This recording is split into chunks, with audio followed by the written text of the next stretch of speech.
L'exposition Voyage, Gillet, 3 générations d'artistes, est accueillie à l'école d'architecture Paris-Val-de-Seine. Guillaume Gillet, l'architecte, né en 1912, mort en 1987. Florence Gillet, peintre et graveur. Et Gaspard Dietrich, le petit-fils, photographe. Pourquoi cette exposition? Parce que le musée de Royan nous a sollicité, Gaspard Dietrich et moi-même, pour parler de la transmission d'un tempérament artiste à travers 3 générations. Alors, comme cette transmission se fait de manière très impalpable et intuitive et presque de manière insensible, on a pensé que le thème du voyage, qui parle à tout le monde, était un bon moyen d'illustrer ce passage de témoin. D'autant plus que c'est comme ça que la transmission s'est effectuée avec ton père et que que les voyages qu'on a fait ensemble, moi enfant et puis plus récemment, m'ont marqué. C'est ça. Alors mon père, qui est Grand Prix de Rome, a vécu à Rome 3 ans. Plus tard, il nous a emmenés découvrir Rome puis Venise. Et ces 2 voyages m'ont marqué énormément. C'est à ce moment-là que mon père m'a mis dans la main une boîte d'aquarelle et un carnet de croquis pour dessiner et peindre en même temps que lui. Plus tard, j'ai été pensionnaire à la Villa Médicis et Gaspard avait entre 4 et 6 ans et il m'a accompagnée dans tous les voyages que j'ai pu faire en Italie.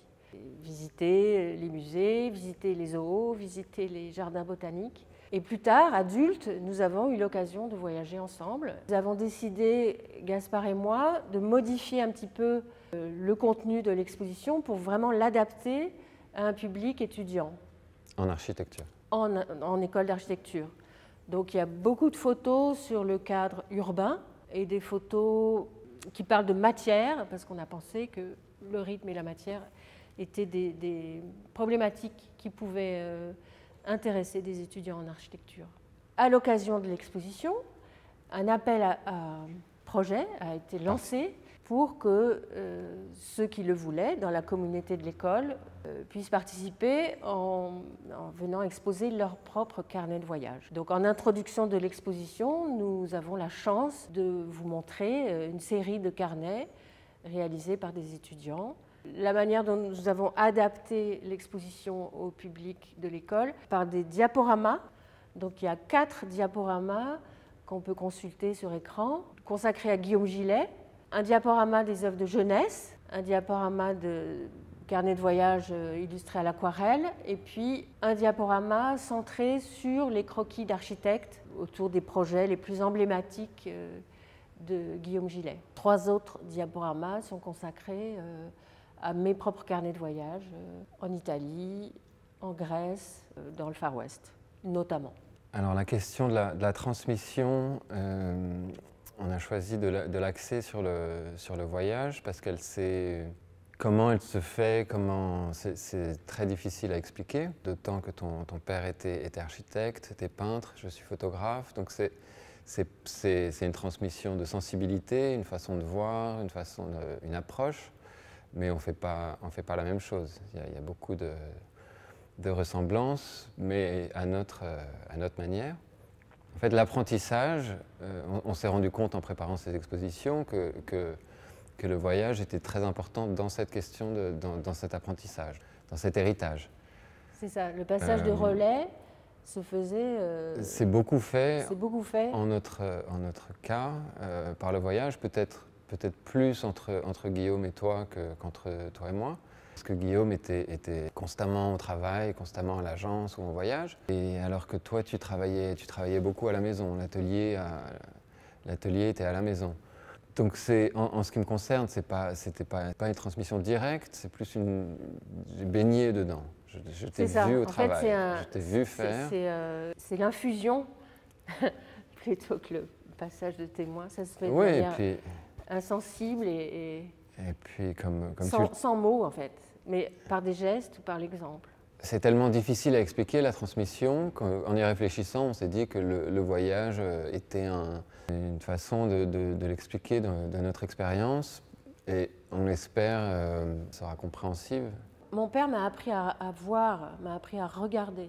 toi, à travers ton objectif, tu disais je dessine pas, mais je te disais si, en fait, quand tu cadres, tu dessines, tu choisis. Je cadre. Donc ça, c'est des histoires qui se font quand on dessine. Alors tu n'as pas de crayon en main, mais tu as ton objectif. Oui, je regarde. Et puis tes photos noir et blanc, elles parlent de lumière et d'ombre et de gris. Et ça, c'est du dessin. Et de lignes. De lignes, c'est du dessin.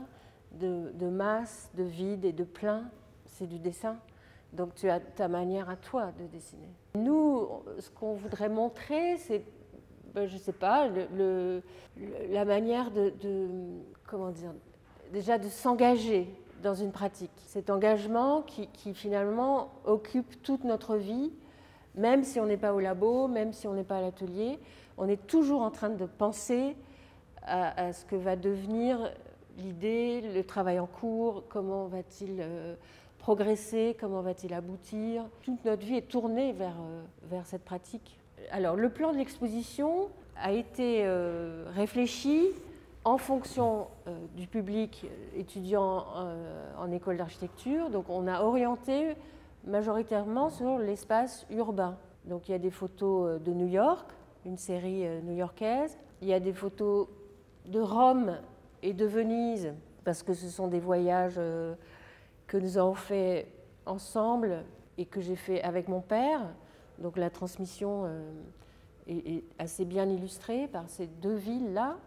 Et puis, il y a des photos de paysages, de grands paysages du Far West et des gravures du grand paysage de la Castille et de l'Andalousie. Le Far West, c'est un voyage que nous avons fait ensemble, Gaspard Dietrich et moi, en 2017. Et l'Andalousie, c'est lors de mon séjour à la Casa de Velázquez que j'ai sillonné le paysage espagnol et que j'ai rapporté toutes ces gravures.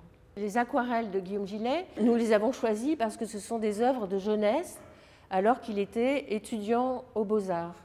Et j'ai pensé que pour des étudiants de 2024, ça pouvait être intéressant de voir le niveau de dessin et la maîtrise de l'aquarelle que pouvaient avoir les étudiants en architecture dans le passé. Donc ce sont des aquarelles qui datent des années 1935-1936, quand il a fait un voyage notamment autour du bassin méditerranéen, en Grèce, en Turquie. En 1936, il a fait un voyage en Bretagne. Le lien de l'expo avec la pédagogie vise à montrer aux étudiants l'importance du dessin et de la pratique du dessin. Le dessin en voyage implique forcément une espèce d'urgence, qui fait qu'on doit se dépêcher et qu'on doit noter rapidement les choses. Capter l'essentiel. Capter l'essentiel. Les étudiants ont tout à fait intérêt à mettre en pratique le dessin. Je pense que ce que le dessin a en plus de la photo, c'est que ça nous force à... On est plus impliqué dans le regard. Prendre une photo, on la capte et puis c'est pas parce qu'on l'a capté qu'on a compris ce qu'on regardait. Alors que le dessin, en dessinant, finalement, on voit, on apprend à voir. Peut-être. Oui, oui. Et c'est là où, quelquefois, certains disent « la main voit ». Cette série de voyages, c'est le partage de nos sensibilités. Je ne sais pas si celles-ci ont un message aussi évident. Il y a aussi la question de l'espace, en fait. C'est pour ça, je pense que ça aussi, ça s'adresse aux étudiants. Le traitement de l'espace. Dans les paysages du Far West, les photos sont prises de très loin. Et c'est un vaste paysage qui ouvre sur l'horizon. Dans les photos des rails et des matières. Et les matières, c'est un regard de très près. Et donc cette articulation lointain, proche, c'est aussi une manière de traiter l'espace. Quand tu prends cette photo, tu la prends de manière complètement spontanée sans même regarder dans le viseur presque. Oui. Et en fait, c'est au labo, au moment du développement, que tu te rends compte de la photo que tu as prise. Mais il n'y a pas de volonté en amont, c'est tac, l'instant décisif.